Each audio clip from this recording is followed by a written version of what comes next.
নমস্কার বন্ধুরা, সবাই কেমন আছেন? বং ফ্যামিলির ভিডিওতে আপনাদের সবাইকে স্বাগত। আজকে অবশ্য আমার গলাটা একটু ধরে গেছে, কারণ কাল গিয়েছিলাম আমরা ইন্দুরবালা ঘোড়াছুটের মেলাতে, আর ওখানে বিরাট বড় মনসা পুজো হচ্ছিল। এই যে মনসা মন্দিরটা তোমাদেরকে দেখালাম, এটি প্রতি বছর এইরকম সময় হয়, আর এবছর না খুব বৃষ্টি হচ্ছিল।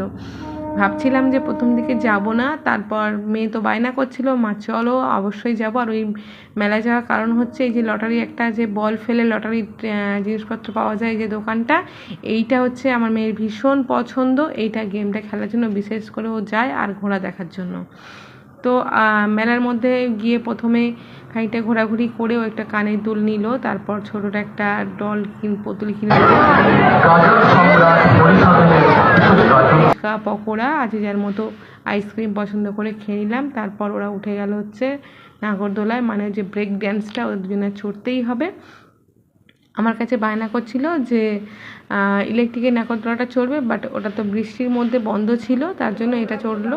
তো হ্যাপি হয়ে গেল তারপর। আর এই যে এরা এখন এখানে নাম্বার দিয়ে ওটা খেলছে, ওটা তো খেলবেই, কিছু পাইনি তার জন্য মনটা খারাপ। আর লাস্টে ফুচকা তো খেতেই হবে সবাই মিলে, বেশ জমিয়ে ফুচকাটাও খেলাম। আর বৃষ্টির মধ্যে টক টক ঝাল ঝাল ফুচকাটা খুবই ভালো লাগলো। আর আমার তো কিছু কেনাকাটা হয়নি, আর আমি নিয়ে নিলাম এই যে সংসারের জিনিস, মানে 4খানা প্লেট নিয়ে নিলাম 4 জনের জন্য স্ন্যাক্স খাওয়ার জন্য। ভিডিওটা ভালো লাগলে অবশ্যই সাবস্ক্রাইব করে